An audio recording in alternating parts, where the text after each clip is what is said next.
ಎಲ್ಲ ಮಾಧ್ಯಮ मीडिया को नमस्कार। आज सॉरी मैं थोड़ा हिंदी में बात करती हूँ, कन्नड़ उतना कंफर्टेबल नहीं होगा। आज जो सिद्धरामैया सरकार ने जो आज उनका फंक्शन रखा था वहाँ हम गए थे इसलिए कि उन्होंने जो पाकिस्तान के बारे में मतलब पाकिस्तान से चर्चा होनी चाहिए ये वो जो बात की है उसके अगेंस्ट हम उसके विरोधी थे, क्योंकि जो अभी सडनली जो हत्याकांड इतना बड़ा हुआ है, टेररिस्ट अटैक हुआ है, उसके बारे में वो कुछ बोल ही नहीं रहे हैं। और उसके बाद और इतने हमारे हिंदू लोगों की हत्या हुई है उसके बारे में वो मौन है। और बाकी सभी लोग इतना बोल रहे हैं पर सिद्धरामैया चुप है, क्यों चुप है? और वो इतना पाकिस्तान की परवाह कर रहे हैं, तो मुझे ऐसा लगता है कि वो बेलगाम ये कर्नाटक छोड़ना चाहिए और पाकिस्तान में जाके शिफ्ट होना चाहिए। हमारा इतना ही ये था कि वो स्टैंड क्यों नहीं ले रहे, पाकिस्तान की बाजू क्यों ले रहे, इतना ही हमारा स्टैंड था।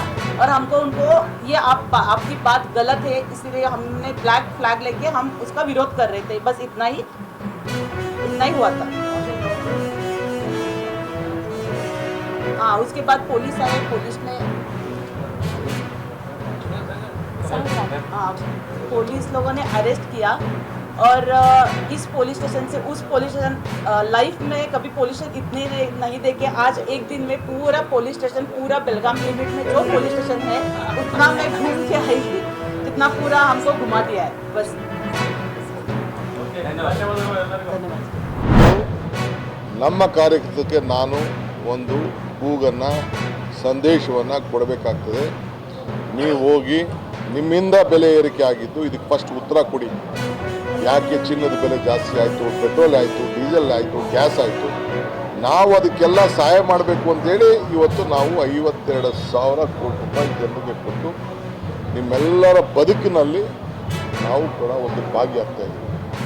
ಸೊ ಅದಕ್ಕೆ I would like to warn, ನಾನು ಎಚ್ಚರಿಕೆಯಿಂದ ಹೇಳ್ತಾ ಇದ್ದೇನೆ, ನಮ್ಮ ಕಾರ್ಯಕರ್ತರಿಗೆ ಇದನ್ನು ನೀವು ನೆಟ್ಟಿಗೆ ಮಾಡಿಕೊಂಡ್ರೆ ಸರಿ, ಇಲ್ಲ ಅಂದರೆ ಇದೇ ಆ್ಯಟಿಟ್ಯೂಡ್ ಏನಾದ್ರು ಇದು ಪ್ರಾರಂಭ ಆಗಿದೆ, ನಮ್ಮ ಹೋರಾಟ ನಿಮ್ಮ ವಿರುದ್ಧ ಹೋರಾಟ, ನನಗೆ ನಿಮ್ಗಿನ್ನ ಜಾಸ್ತಿ ಕಾರ್ಯರೂಪವನ್ನು ಮಾಡೋಷ್ಟು ಶಕ್ತಿ ಭಗವಂತ ಈ ರಾಜ್ಯದ ಜನತೆ ನಮಗೆ ಕೊಟ್ಟಿದ್ದಾನೆ, ಇದು ಬೇರೆ ಇಲ್ಲ.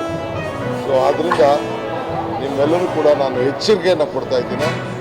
ನಿಮ್ಮ ಪಕ್ಷ ಕಾರ್ಯಕರ್ತರಿಗೆ ನೀವೇ ಸರಿ ಮಾಡಿಕೊಂಡು ಬುದ್ಧಿವಾದ ಹೇಳ್ಕೊಂಡು ಸರಿ ಮಾಡಿಕೊಂಡು ಸರಿ, ಇಲ್ಲ ಅಂದರೆ ನಾನು ಎಲ್ಲೂ ಕೂಡ ನಿಮ್ಮ ಕಾರ್ಯಕ್ರಮಗಳನ್ನು ಮಾಡಲಿಕ್ಕೆ ನಾನು ಬಿಡೋದಿಲ್ಲ. ಎಲ್ಲ ಥರದ ಹೋರಾಟಕ್ಕೂ ಕೂಡ ನಾವು ಕೂಡ ಪ್ರತಿ ಹೋರಾಟಕ್ಕೆ ಸಿದ್ಧವಾಗಿದ್ದೇವೆ ಅನ್ನೋ ಮಾತನ್ನು ಹೇಳಲಿಕ್ಕೆ ನಾನು ಬಯಸ್ತಾ ಇದ್ದೀನಿ. ಇದೊಂದು ಎಚ್ಚರಿಕೆಯ ಗಂಟೆ ಅಂತ ನಾನು ಮನವಿ ಮಾಡ್ತಾ ಇಲ್ಲ, ಐ ಆಮ್ ವಾರ್ನಿಂಗ್ ಯು, ಇಷ್ಟು ಮಾತ್ರ ಹೇಳ್ತೀನಿ. Any question you are welcome to ask.